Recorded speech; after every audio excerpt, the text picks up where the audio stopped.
The talismans stuck to the Pegasus seized the moment, fusing together into layers of rainbow light that imprisoned the silver flames.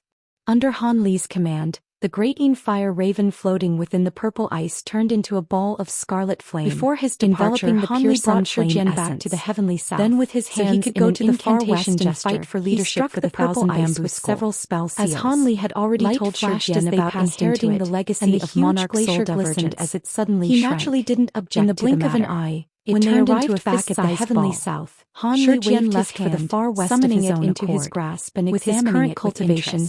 It was a trivial matter to take a hold of the Thousand Bamboo School, followed by words also had no worries about this. I didn't expect you to be lucky enough to truly acquire Great Sun Essence Fire. He immediately resumed his cultivation. If you are able to fuse it because of the 3 transplant techniques, you will gain far more than what you imagined. The spirit medicines that were originally restrained in the spatial pocket could now be taken outside.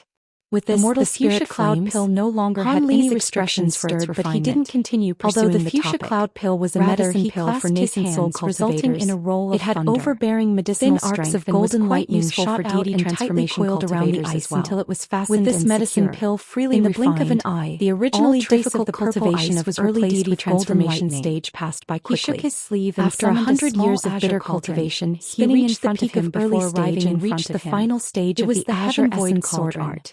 Fulfilling it to grand completion. On the cauldron, sounding at this point, taking any further fuchsia cloud pills no longer had an effect, and a massive azure thread the spiritual chi in the mortal world around the ball of golden lightning. It was impossible for him to enter mid-deity with the use of his artifact imprint technique. As such, he had no qualms about leaving seclusion. At that moment, he let out a long sigh, but a trace of excitement several bottlenecks in his cultivation. Having acquired myriad distance, he'll be able to refine the returning eccentric Xianxia many times. If he could truly extend his lifespan by several hundred years, he should be able to cultivate the divine essence fuse light. As a result, even if it were more difficult than he imagined, of persistent searching, having thought that Xianxia finally found a usable spatial node, then moving on to tear down the large transformation cultivators to rejoice. It was only after eliminating all traces of his presence did he leave.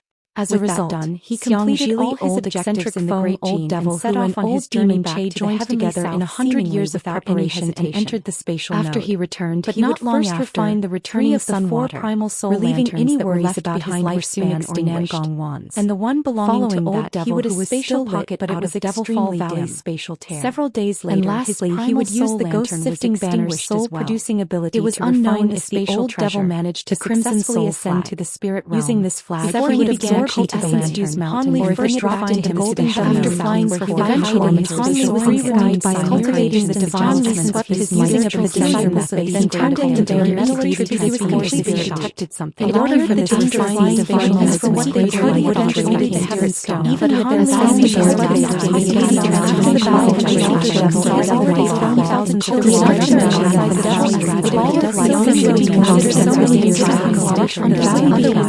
although it was taken Charlie was aware of the dark side of his transformation to unfortunately devils also last time he was with Han Li's current operation. Han Li did not just the same as he had discovered powers this time. Han Li did not just the one cause of cultivation and social self-esteem such cultivating with water treasures extending on after all mustering master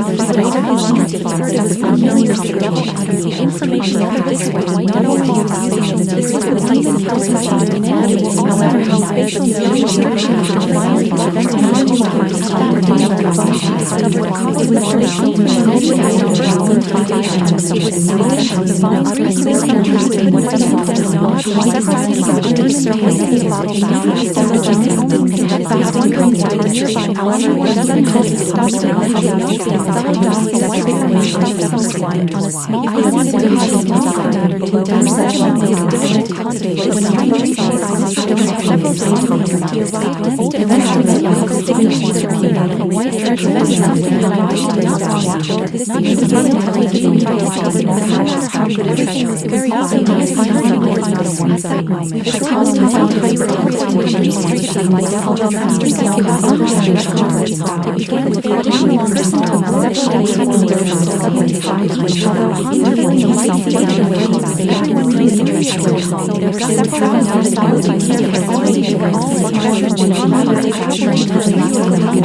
also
he presented to them each a magic treasure set of bottles several more bottles. It is incredibly rare. His information is something rather unrejoiced. He delivered one of the bottles to her cave. How do you feel about trading with clearly his main then he set off to tell medical tribute to find the terms soul. As for the golden pills, something was also interesting his abundant soul. Also hesitated Xianxia. He saw the demon core on the Tianjin quite fine and was like, do you think you could let me have a look at the remnant of the black wind has finally searching for self-domination and broke none of the president restrained talented and began to comprehend startled to cultivate his divine in this manner the W on her mastery even felt permission he would be able to catch his be able to command the essence he appeared beyond the woman had come shedding off his flesh but an exceptional intelligence he said W on afterwards a great watcher of the huge ball of light turned every day it would be odd if he were killed off the after the island he immediately possessed while the civilian did disappear the human life after it was placed ordinary later in the soul formation how could this finally arise the W nurtures and the reason why he far stronger than the ordinary core formation 10 years later he originally had magic from meditation direct control of the entity was unable to break Xianxia the divine essence and was captured by the renowned physical clear the bottle of the returning without the aid of allowing her more opportunity was able to cultivating the divine further when Hanli saw she now that I finished cultivating the divine fathering it seems I'll have to go whether or not the seal of course this was at that moment giving her more shelter suddenly within the unfortunately Hanli found her if I were you I would first experience the mental attributed to she had to touch upon the subject although the illusion the enemy he was several first I've heard of they couldn't escape his bright simultaneously found a method his grass spotted it gathering however this method only had a 30% it would put a vast strain direction rushed out from collapse I know you already although the odds were however it rarely had no other dollars for incredibly method hardly I will require for the rare materials it required Hanli spoke happily demons well killed Hanli decided to examine the stores without beautiful years with looking rainbows Hanli found demonic power he discovered that the situation even that you already acquired in literature slight detailing the spatial node fluctuate every as well as genuine drain on the old man was startled it also cultivated fans expression changed by different kinds as a result whether you trust my words or greatly lives in entering deity from the storage of HGW disappeared he found if you were willing to sell metal type I can Tianjin it would allow humans and demons also saying that I then had another layer of placing a magic treasure Although it began to ponder whether it would turn negatively the opportunity to calmly took out a step of the pity that it took much treasure cultivate however it will be far slower to cultivate there several days absolutely dumb, but he collected it a returning sun flash of light. A bit of time doesn't matter left it all arrived at the talking about this after I stared at the light faded to reveal a cultivator's man finally lifted away from the demon core. She appeared in her 20s. The dragon scale had such miraculous flash of silver conflict. Another as a result, she finally eliminated several restrictions. He examined the mist and exchanged a bit of information with amused myself producing over a trifling exchange of expression to his face changed as he cried out. This naturally facial profound goddess found as if it were the power of a common great the woman muttered to her time further finished knowing where the spacious mystery spanned 100,000 and disappeared, but their flowers would bloom and when discredited rather than inner stars days when the heavenly sealed her from sight. Almost to such a desire something when he returned no longer cloud mouse meaning that it would finally be wishful thinking while Xianxia was placing down he was only the flowers and fruits of she had also placed several profound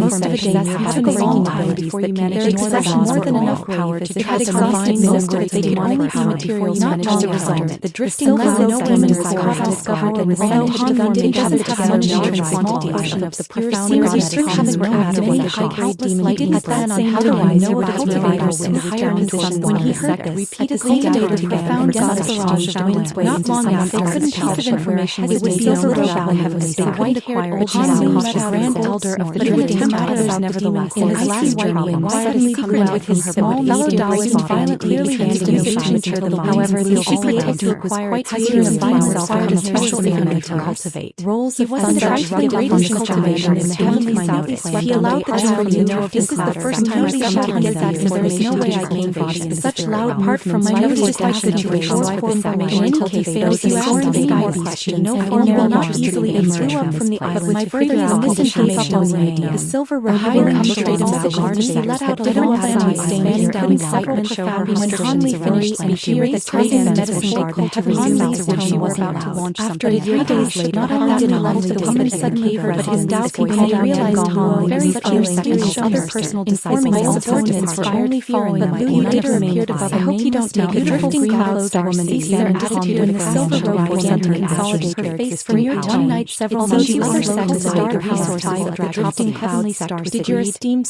beautiful woman in white house do you know sitting down on a year 10 and have you followed the deep eyes the greatest con man or the heavenly silver robed woman was naturally did feel about to make another when she heard in the drifting clouds as the spiritual light rather stood out in the heavenly trace of Hanli's she had personally witnessed Hanli white light senior citizens visited after an unknown amount of time he had given an elder now drifting clouds greatly turned into a legend wasn't he possessing following quickly right after all there were over 100 layers she let out a sigh but after transformation only a handful of golden and others that heard yet again he jumped up and shock appeared on his souls cultivators rounded up and tracing with their I don't know how you found out about becoming a superpower must be clear for Nordic action is prosperity in that case thousands should work together the woman relaxed after it's not our first time helping out this I won't but it to the depth of her when did you last see fellow Taoist just as his voice trailed off the lightning and fire that was violently bombarding to gel 30 layers of restriction I had yet to condense my restriction nearby without if it weren't for his guidance fellow Taoist I would still be four formation cultivators down below had 200 years ago was however your cultivation and the others and their faces immediately paled and Hanli's thoughts quickly turned this woman was indeed a transformation in my cultivation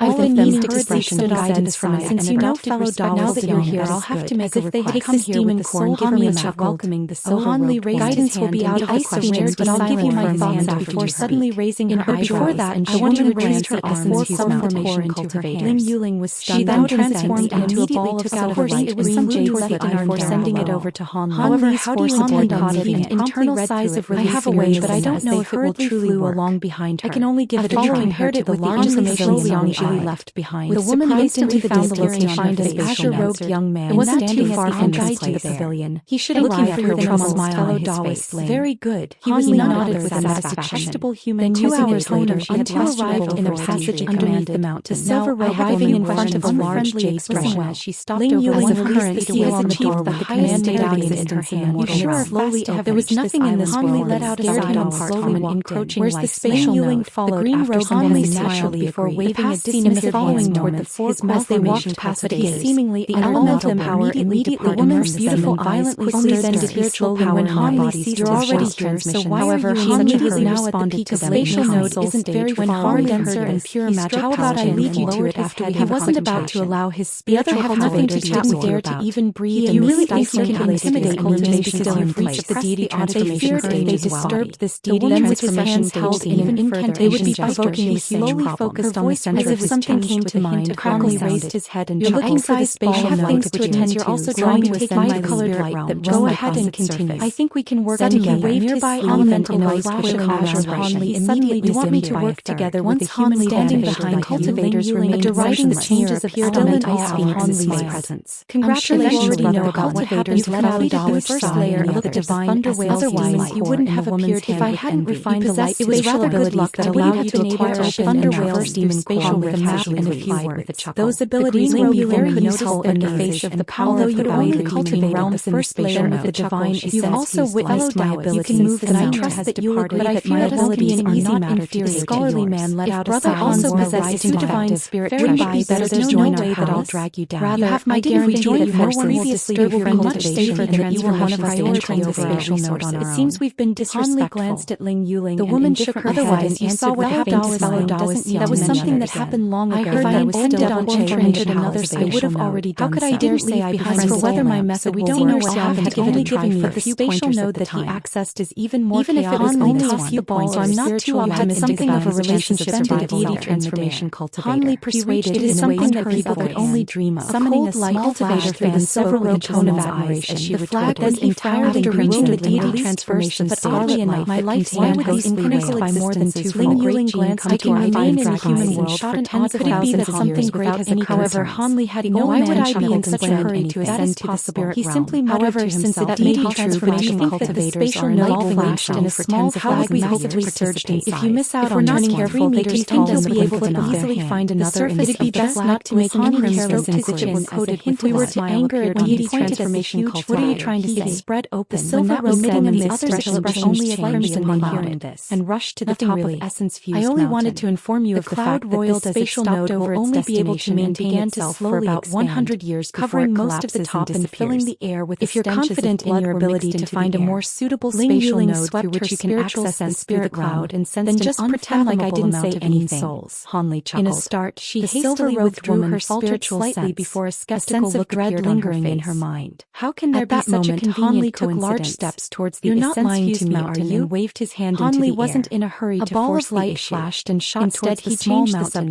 vanishing from sight. You'll know whether I speak the truth or not if you stay here and observe his spatial grabbing for a few days. The small mountain flickered with rainbow light and to ward off the power of the boundary between realms. Its rumbling shook the air. I'll be leaving one of my female disciples here, so you can speak floating up if you have any instructions. Lin Yuling looked on in astonishment. If you can instruct my disciple, the mountain entered the cloud and vanished. Then I must thank you wholeheartedly on behalf of my disciple. The blood cloud you're going to leave this island. It eventually shrunk. It appears that you really are planning to access the spatial several inches large. So be it. It fell back into Hanli's hand only a moment later. I'll stay here for a while. The mountain was now however, if I find out that you've been lying to me, I'll leave immediately. A spatial treasure. Phoenix was slightly taken aback eventually regained her bearings, and she only nodded reluctantly clear on her long period of contemplation. The treasure does have some spatial abilities, naturally ecstatic that she had agreed to cooperate with him. Hanli smiled and immediately raised a hand to send a streak of fiery light flying into the air banner, which disappeared in a flash. In surprise, it was a voice transmission spatial abilities and can even take in the. He began to make some small talk with the silver-robed woman. I fear only a few exist in the mortal world. However, she didn't seem to be keen on making conversation with Hanli, was able to and she merely gave a few clipped replies when the Star Palace sages left behind the method to control Hanli. They believed that cultivating the divine essence-fused light would have kept him tied to the Star Palace. Further attempts but now Hanli rendered her completely powerless with this ingenious move. A streak of white light approached from the direction that the spatial node was in before descending beside Hanli. The white light faded to reveal a slender yellow-robed woman with a set of gorgeous features. Following that, Hanli pondered to himself for a moment and smiled at her. I can stay at the palace for a short amount of time. Exchange a few cultivation insights a respectful bow and take a look at what is causing you problems with your cultivation. So that's your disciple? But during this time I still have something I need your help with. The dragon cry physique?